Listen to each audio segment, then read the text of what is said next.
Ya, selamat pagi Wanojers. Jumpa lagi dengan kita, The Ramu, di podcast Percakapan Dada bareng Mara TV. Dan saat ini saya Bun Pop dan juga Teita sudah hadir lagi menemani Anda semua. Halo. Dan kebetulan Teita, kali ini kita sudah ada tamu istimewa yang udah hadir sama kita. Ada Mbak Reni Arjakusuma. Apa kabar Mbak? Baik sekali. Alhamdulillah ya kita udah bisa bareng-bareng di sini. Dan apa sih tema kita hari ini? Kita akan membahas seputar Down syndrome.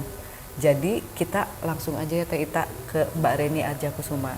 Oke Mbak, bisa asa jadi tegang kieunya ya. Iya, harus santai ya. Sampai Mbak Reni bisa diceritain kan banyak sekarang ya orang tahu Down syndrome, tapi mungkin Mbak Reni bisa jelasin. Oh iya, satu lagi, Mbak Reni ini Teita adalah founder dari Yayasan Potats Jabar. Nah, dimulai dulu Potats Jabar itu apa sih Mbak Reni? Nah, Potats Jabar itu adalah singkatan dari Persatuan Orang Tua Anak dengan Down Syndrome. Dulunya Bandung, tapi karena kita sudah memperluas wilayah, mulai beberapa tahun lalu kami menjadi Potats Jabar. Isinya ya tentunya orang tua dan anak-anak Down Syndrome begitu. Oke. Jadi kalau untuk perkembangan anak Down Syndrome sendiri nih Mbak Reni, yang saya sebagai orang tua melihat perkembangan anak Down Syndrome itu tumbuh kembangnya seperti apa sih Mbak Reni? Tentunya berbeda ya untuk saat ini dibandingkan dengan saya waktu melahirkan anak saya 23 tahun lalu. Anak saya sekarang yang Down Syndrome laki-laki sudah umur 23. 23 tahun lalu kami dengan ketidaktahuan, ketiadaan informasi, lalu internet zaman dulu masih dial up ya. Jadi begitu anak saya lahir biru, kenapa saya bilang anak saya kok biru dan tidak menangis? Dokter bilang oh ya mungkin karena lahirnya subuh, gitu. Dan ternyata dia biru itu karena mempunyai kelainan jantung. 75 anak Down Syndrome lahir dengan kelainan jantung. Oh gitu. Yang kena termasuk anak saya yang paling worst-nya lah gitu ya, dengan namanya complete AVSD. Jadi dia ada kelainan di katup dan juga di bilik-biliknya, yang statusnya pada saat itu emergency, tapi hanya baru bisa dioperasi saat dia mencapai 5 kilo berat badannya. Gitu ya? Kalau sekarang enggak, umur 2 minggu, seminggu juga bisa dioperasi. Udah bisa dioperasi ya? Dan pada saat itu dokter bedah jantung anak hanya ada 1 orang di Jakarta. Jadi gimana kita bisa mencapai berat 5 kilo sementara dia tidak punya tenaga untuk minum susu. Karena lagi-lagi anak Down Syndrome ini mempunyai kelainan yang pada umumnya terjadi hampir 99, sekian persen terjadi di anak Down Syndrome adalah hipotonus. Hipotonus itu otot-otot yang lemah. Jadi kita kan suka lihat anak Down Syndrome gitu ya, yang ngeces, mulutnya nggak bisa mingkem karena otot-otot ini nggak kuat. Oh gitu. Iya, nggak kuat. Jadi hampir semua. Jadi apa yang harus kita lakukan? Terapi. Hanya terapi.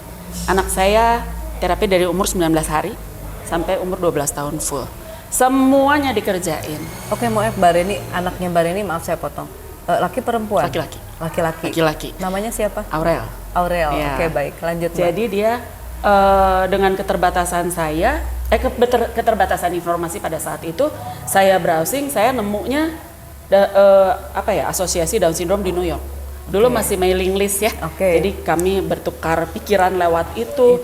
Tapi kadang-kadang fasilitas di sini tidak memadai. Lalu saya nggak bilang, tapi ya memang kurang sih pada saat itu. Lalu selama dia mempersiapkan dia operasi, saya harus bekerja sama dengan dokter THT, dengan dokter herbal, ada dari sekolahnya dia di Itali, dokter Paulus namanya. Jadi pakai pendulum, dan saya juga kedatang ke salah satu pastor Katolik yang dia punya kemampuan bioenergi terapi.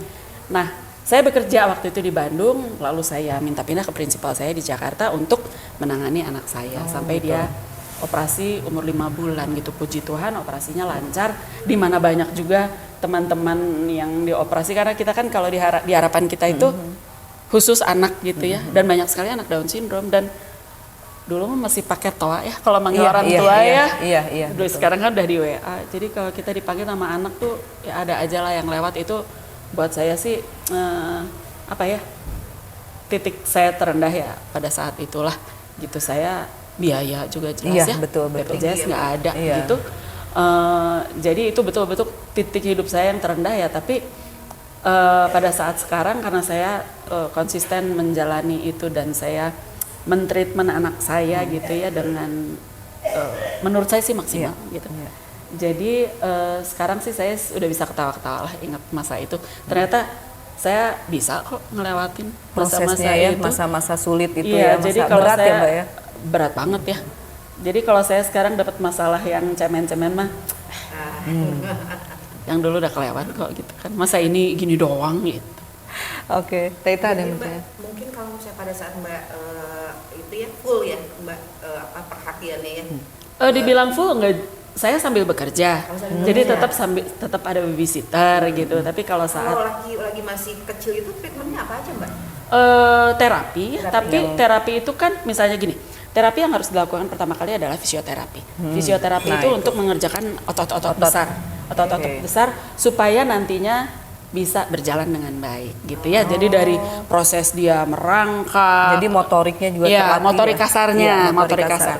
Setelah itu hampir selesai, langsung ada tambahan okupasi terapi untuk otot-otot kecil, misalnya untuk menulis, Oh, untuk I see. nanti ada lagi pedagog, mulai dengan belajar warna. Jadi begini, anak Down syndrome ini rata-rata tidak punya inisiatif misalnya. Kalau kita lihat benda apa kan, ini apa sih gitu. Kalau anak Down syndrome ya udah ini aja. Oh gitu. Nah, jadi salah satu terapi itu tujuannya untuk mengeluarkan ya, Mengeluarkan, iya. Terus mengajarkan juga bahwa ini yang paling sulit sebetulnya untuk kami. Mengajarkan juga bahwa di dunia ini ada orang jahat. Karena mereka kan orangnya warm ya, Iya, baik iya, sama semua.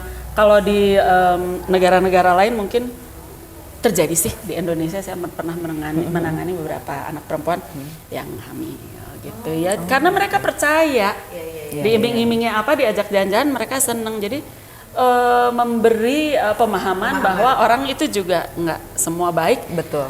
Kayak salah juga ya, kan kita masa sih ngajarin anak tentang kejahatan. Jadi itu agak sulit buat kami. Oh, oke. Karena mungkin itu nalurinya memang nggak ada ya Mbak, naluri melihat orang itu. Mereka tuh anak-anak yang manis. Tapi sekarang ada juga tendensi anak-anak Down syndrome yang perilakunya agak nggak Down syndrome. Ada indikasi autistik, ada. Jadi ya Down syndrome ya autis, ya beragam sekali. Beragam ya. Iya. Jadi gini Mbak Reni, tapi setelah melalui masa berat dan lain sebagainya ya, berarti ini superwoman juga nih Mbak Reni. Nggak ada pilihan. Nggak ada pilihan. Jadi kalau misalnya Iya, orang spesial ya Mbak. orang bilang, lu bisa gini ya sih. Gua nggak ada pilihan. Ini anak gue mau diapain gitu, meskipun ada juga orang tua yang abai juga ada. Tapi kebetulan karena kami sekarang komunitasnya semakin besar, pemahaman orang tua juga kami tingkatkan. Jadi rata-rata dari mereka sudah paham bahwa bisa kok gitu. Ya dengan tingkatan tertentu ya. Iya. Gitu. Oke Mbak Reni, tapi kan kemarin aku dengar dari obrolan-obrolan kemarin sempat ke Malaysia katanya Aurel ya. Iya. Gimana Iya. tuh, bisa cerita sedikit pengalaman di Itu sana? tuh Kenapa saya- bisa sampai ke sana? Saya tuh begini ya, waktu punya anak Down syndrome gitu, saya ngelihat dari bayi, aduh, dia bisa apa ya? Dia bisa jalan nggak besarnya? Dia bisa ngomong nggak? Dia bisa kenal gua mamanya nggak gitu? Tapi saya kembali lagi percaya bahwa Tuhan mah bekerja di luar yang saya bayangkan gitu ya. Gitu ya Mbak. Iya, dia ternyata dia menjadi anak yang rajin berdoa, mendoakan orang sekelilingnya, bahkan kami punya jadwal-jadwal tertentu untuk melayani orang-orang di penjara, orang-orang di jalanan, pelacur-pelacur di jalanan gitu. Dia mendoakan kota tengah malam, jalan-jalan di saya membawa dia gitu. Lalu saya pikir kalau Tuhan saja bisa bekerja melampaui apa yang saya bayangkan, berarti Tuhan yang sama akan bekerja juga untuk hal-hal lainnya gitu. Jadi dia belajar main musik dari umur 3 tahun. Dari umur 3 tahun saya menemukan sekarang sudah PhD. Bu Leli, halo Bu Leli. Bu Leli adalah seorang pengajar khusus anak-anak berkebutuhan khusus. Dari umur 3 tahun saya titipkan untuk belajar musik yang saya juga, oh gini ya belajar musik teh gitu. Cuman ngedengerin suara angin, ngumpulin daun kering, kerikil, batu, di gini-gini, cuman mengidentifikasikan suara. Mungkin kalau orang lain ih naon sih gitu ya. Nah, naonannya Belajar, eta, saya juga rada gemes, cuman karena saya bisa main musik lah sedikit, jadi saya mengerti oh itu mungkin buat basicnya supaya dia menjadi anak yang ritmis, anak yang mengenal nada. Dan akhirnya dia belajar main djembe, belajar main piano, belajar main drum, dan dia sekarang lagi senang sekali main kendang. Sebetulnya bukan senang sekali ya, dia senang main djembe. Lalu saya orangnya kan penuh kegelisahannya. Duh, gue bikin apa lagi nih? Aduh, anak gue ngapain lagi ya? Gitu kan, saya nggak pernah tenang gitu kayaknya hidupnya. Terus saya bilang sama pelatihnya, Cik cobaan lah main kendang bisa tuh. Saya gitu. Ayo, jadi kita bikinin kendang yang sesuai karena anak Down syndrome kan pengennya nggak panjang ya, menggantung gitu. Jadi kita bikin yang custom, bisa main kendang. Lalu saya ada mimpi gitu. Mimpi saya mah ya, mimpi besar saya saat remaja, apa sih kita? Luar negeri, punya mobil, punya rumah, jalan-jalan, itu mah udah tercapai lah. Mimpi besar, ya kalau ada mimpi lain, itu hal lain ya. Tapi saya pikir saya sekarang di tempat yang harus membantu anak-anak saya untuk mencapai mimpinya gitu. Jadi saya sendiri punya mimpi, aduh jangan di Bandung aja dong main teh Cik atuh. Di mana di nasional lah, Sugan bisa main depan presiden. Tapi ternyata Tuhan jawabnya main di konferensi Asia Pasifik gitu. Jadi saya bilang Tuhan mah nggak pernah main-main, nggak pernah main-main dalam hal apapun di hidup kita. Saya dikasih anak Down syndrome juga Tuhan nggak pernah main-main, dan saya dapat tugas ya, gitu.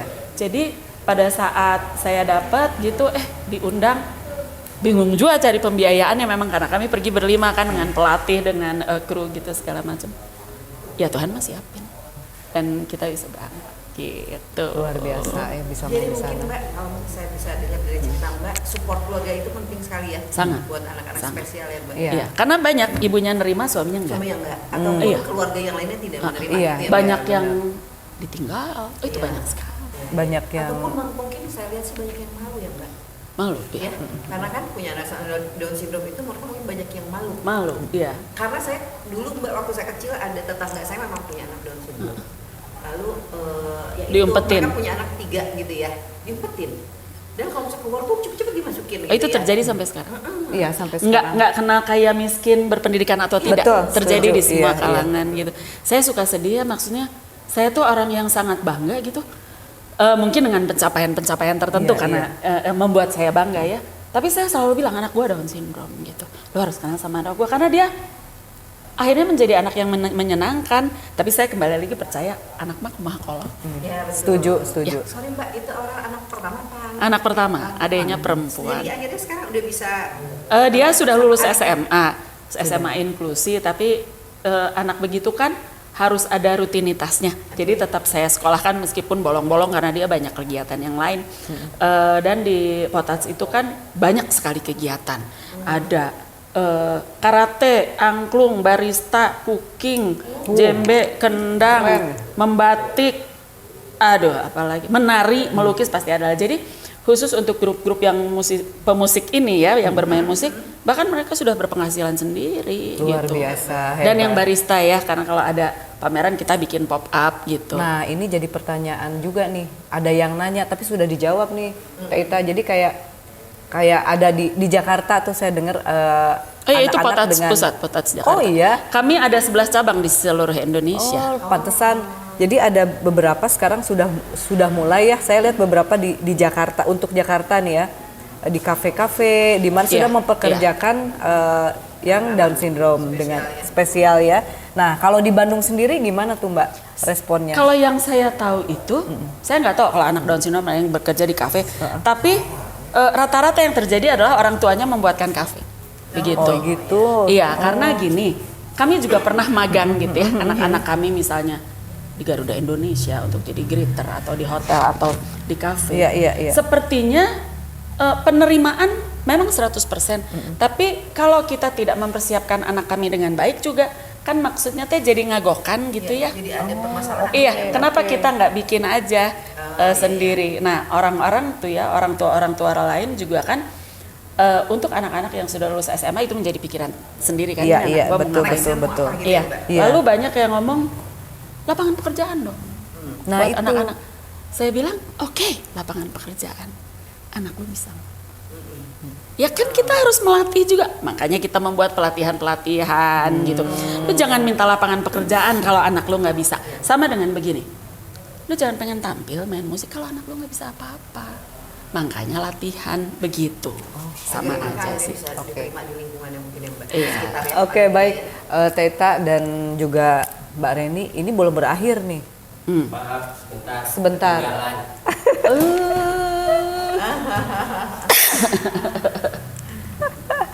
Ini ikon kita nih Mbak, percakapan dada. Oke. Si icon duh. Kita ku haredan. Ketinggalan. Mbak, saya kan juga lihat ya Mbak, kebetulan ini mungkin Mbak juga tahu lah mungkin ya. Ada Alex itu loh Mbak yang di Bali. Dia inspiratif juga ya. Oh, yang papanya bule. Iya bapaknya bule, Iya. ya gitu kan. Jadi saya jadi agak ngefans gitu sama ini anak karena dia itu memang ya mesti sama Ya, itu dengan Potats Mbak. Bali. Nah, Oh. iya.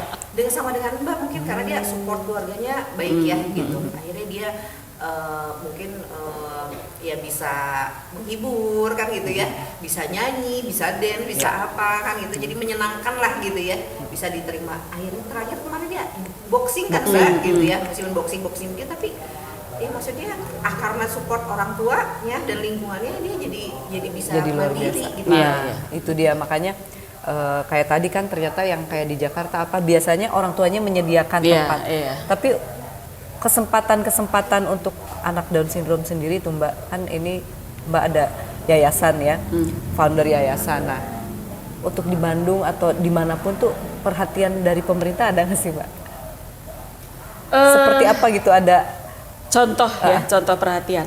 Kami setiap tahun mengadakan acara Hari Down Syndrome Dunia yang jatuhnya di 21 Maret. Tahun ini kebetulan tidak karena bertepatan dengan bulan puasa gitu ya. Kalau bikin April kayaknya udah enggak deh gitu ya. Iya. Jadi kita cuman bikin di bulan puasa itu nanti seminar-seminar saja yang dilanjutkan dengan buka puasa bersama gitu. Saya mendapat kemudahan dari pemerintah misalnya dipinjemin gedung sate, dipinjemin balai oke, kota, difasilitasi ya. meskipun tidak free ya. Karena ada hal-hal yang harus dibayar juga. Iya. Tapi sebatas itu sih, sebatas itu. Kalau untuk misalnya pelatihan, ada pelatihan untuk orang-orang disabilitas, tapi itu semuanya untuk yang fisik, misalnya netra, rungu. oke. Kalau yang disabilitas intelektual, saya sendiri belum pernah dengar ya, gitu. Jadi kalau saya sih ya praktis kita belum menerima apa-apa ya. Tapi itu kan juga tidak membuat kami jadi berdiam diri gitu.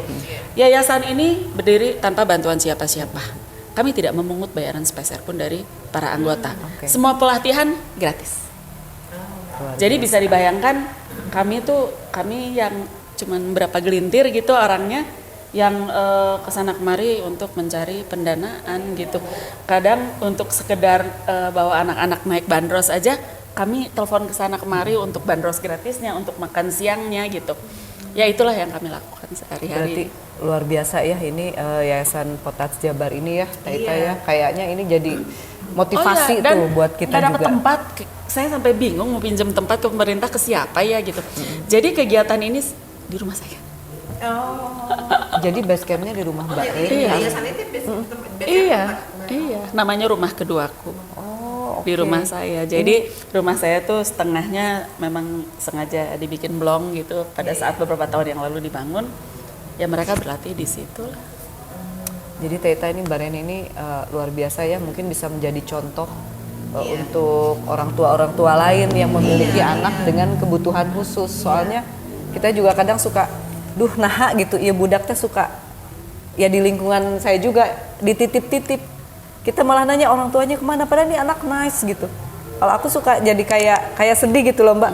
Cik titip terus dengan anak yang berkebutuhan khusus. Jadi ini mungkin bisa jadi contoh ya untuk orang tua yang memiliki anak spesial. Dan mungkin ada tips nih dari Mbak Reni nih, mungkin dari ceritanya tadi untuk orang tua yang memiliki anak dan sindrom. Ada tipsnya atau apa saran-saran? Kalau saya pikir sih begini ya. Sebetulnya para orang tua itu pasti deh pengen anaknya maju.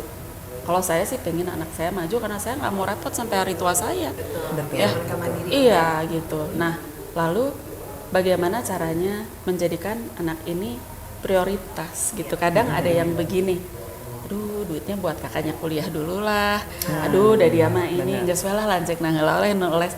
Kadang saya berpikir saya malah terbalik gitu, saya tuh mendahulukan abang sekali daripada Bianca. Jadi saya selalu bilang sama Bianca, sekarang dia sudah 20 tahun sudah kuliah, dengan pemahaman dia dari brojol lihat yang begini, lalu lihat aktivitas saya, dan Bianca tuh selalu ikut kemana saya pergi gitu.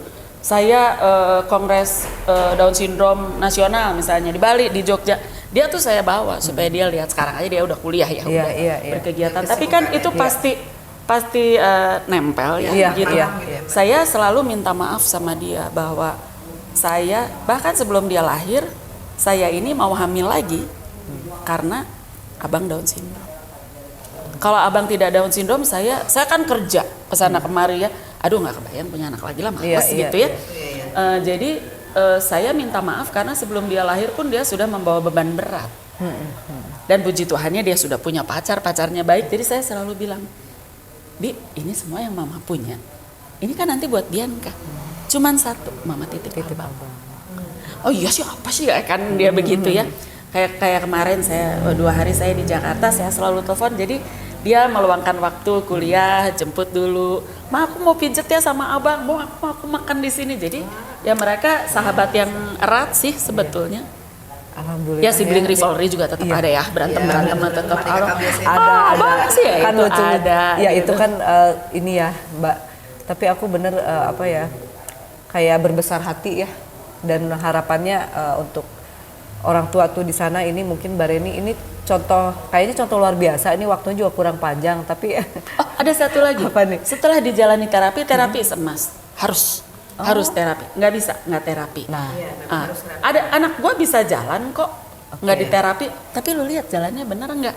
Ada yang ngangkang, ada yang rada bongkok. Bener. Nanti kalau dia terapi dia harus mulai lagi belajar merangkak sehari 500 langkah, kan malah berat. Jadi itu nggak boleh ada secara struktur badannya, nggak boleh ada yang terlewat. Kalau terlewat harus balik lagi. Jadi mending yang masih kecil-kecil bisa BPJS kok. Bisa BPJS. Bisa BPJS aja. Iya, jadi harus diterusin. Dan satu, setelah terapi harus konsisten. Saya bisa bangga karena saya bukti kekonsistenan itu gitu. Anak saya dari umur 3 tahun sampai sekarang dia tidak berhenti belajar musik, les musik. Itu bukti konsistensi saya gitu. Jadi harus ya kita jangan lupakan dulu lah masalah biaya. Bisa kita siasati gitu ya. Kayak seperti latihan musik atau di mana itu banyak yang nggak berbayar kok gitu. Jadi setelah punya pemahaman untuk mengintervensi lewat terapi, ya setelah konsisten. Kan ada hari yang mengantar, pasti ada. Saya juga ada. Ada sama saya itu pasti. Juga, ya? Saya dulu rumah belum di Jalan Nanas ya, masih di Arca Manik. Anak saya sekolah di Mekarwangi. Wih, luar biasa jauh. Ya gimana gitu kan. Makanya kalau lu mah hebat ya jauh-jauh. Bukan hebat, gua nggak ada pilihan. Karena kalau nggak saya siapa? Terus dari sini cucu pertama dari suami saya Batak pula, cucu laki-laki pertama. Gimana ini kalau gua nggak jalanin ini? Pasangan nenek kakek ini pasti marah banget gitu ya. Jadi ya saya sih happy, tapi benar saya happy. Saya nggak membayangkan sekarang hidup saya kalau saya nggak punya anak Down syndrome gitu. Rumah saya empty nest kan. Ini mah ada terus gitu. Ketawa-ketawa kita berdua bisa kesini ngebir berdua. Nggak apa-apa. Sini nggak diedit. Ngobrol sama Kang Maki berdua gitu, bawa abang. Saya happy. Gitu. Luar biasa. Buah kesabaran itu dan konsisten banyak. Sabaran konsisten. Sabar tinggi ente teh. Tapi ya amak-amakan mah nya aya we gitu nya. Tapi dia paham enggak Mbak kalau Mbak marah? Oh iya. Dia pernah main musik, main kendang solo di mana belum lama. Di Jakarta. Dia tuh hilang gitu banget. Saya udah ngeliat, saya ngeliatin dari jauh begitu turun saya lihat mukanya. Kamu tadi main nggak benar, saya bilang gitu ya. Gini mama nggak mau, terus pelatihnya datang bu atas nggak bisa. Dia cuma bisa main musik, dia nggak punya kemampuan lain. Jadi kudu benar, nggak bisa gitu, dia harus punya potensi. Nggak boleh karena dia anak Down syndrome nyatir jelek, nggak bisa.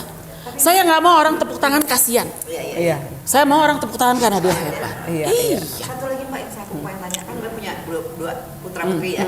Itu perlakuannya sama nggak? Artinya maksudnya ini kalau ini salah dimarahinnya sama dengan marahin Iya, adiknya. sama. Tapi kalau adiknya bisa jawab, bisa marah balik. Bisa Sama. ngelawan. Setiap kalau saya ada reward and punishment ya. Jadi saya tuh cukup keras saat mereka kecil. 3 yang tidak boleh dilanggar: gereja, sekolah, les. Pagi-pagi hari Minggu mereka pengen bangun siang nggak bisa gereja. Jadi bathtubnya saya nyalain, mereka kecil saya bawa dengan piyama-piyamanya. Saya sampai begitu gitu. Oh, disiplin ya, Mbak? Iya, Disiplin. Tapi saat mereka kelas 4 SD, mereka sudah bisa bangun pagi sendiri. Itu buat saya udah bukti mandiri gitu. Jadi sekarang saya agak longgar lah. Kan mereka udah punya pikiran masing-masing Iya, ya. Bianca juga udah punya, aku mau ditato ya Ma. Kan saya udah nggak bisa apa-apa kalau mereka udah besar. Iya. Tapi saya sudah kasih tahu hitam putih. Abu-abu mah mereka belajar dari lingkungan. Iya, betul. Pada saat mereka kecil saya ajarinnya hitam putih. Satu lagi Mbak, aku pengen tahu. Udah naksir-naksir. Oh, udah banget. Oh, iya? Udah banget. Umur berapa? Dari umur 17 lah mungkin. Oh, iya? Tapi dia naksirnya yang gini, sama ibu gurunya, oke. sama teman saya gitu. Dan dia bilang pacar bukan pacar, jadi mama gitu bilangnya. Itu mama aku, ini mama aku. Jadi Iya, mungkin iya. dia nggak ngerti Dan dia konsep. cerita sama Mbak? Cerita nanti dia video call sendiri lah sama perempuan itu. lucu ya? Iya, sebel saya. Nggak seneng. Kade-kade ulah gitu ya. Tapi itu perasaan orang tua kan ya. Itu normal. Normal. Gitu ya. Jadi Mbak nanggepinnya pasti ketawa aja ya. Iya sebel aja. Kade-kade. Aduh, Teh Ita ini luar biasa banget ya. Iya Mbak. Mbak Reni ini Makasih banget. Nanti saya bawa anak ceritanya. saya ke Tapi sini. satu lagi nih, harapan Mbak Reni sebagai founder Yayasan Potats Jabar nih. Ya, sesuai visi misinya kan kami memberdayakan orang tua dengan anak-anaknya. Jadi pertama kan memberi pemahaman orang tua. Iya, iya. Kita ada latihan menjahit untuk ibu-ibunya. Oh, Iya, sampai begitu. Keren. Lalu kalau orang tuanya sudah paham, mereka pasti bisa men-treat anaknya dengan baik. Iya, Jadi iya. yang saya tadinya pengen ke masyarakat, penerimaan masyarakat supaya menerima bahwa anak-anak Down syndrome ini ada di tengah-tengah Iya.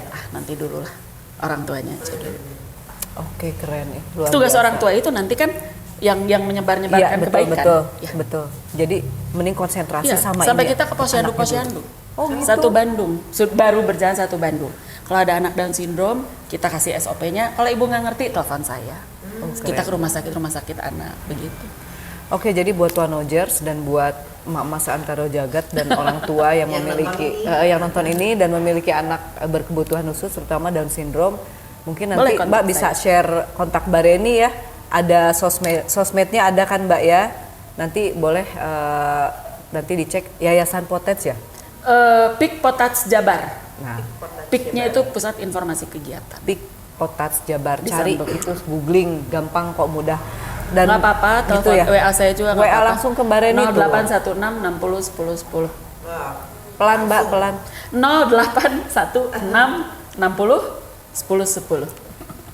Langsung Oke. bisa itu nomor Mbak Reni. Iya. Mbak. Ya, itu langsung ke Mbak Reni Arjakusuma. Oke Mbak, Teh Ita nih obrolannya Waktunya teh kayak kurang, Mbak. waktunya kurang. Kita harus lanjut nanti di Harus 2 hari ya? Iya.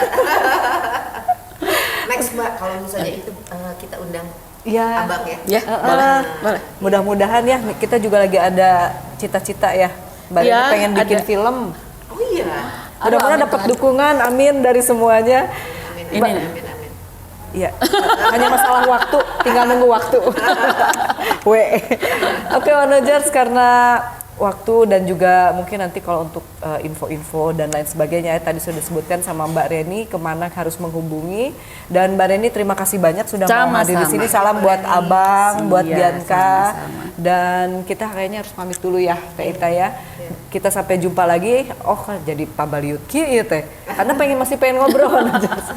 Kita jumpa lagi Wanojers di episode Percakapan Dada bareng Deramu dan Mara TV. Sampai jumpa. Bye. Kau tercipta bagai suatu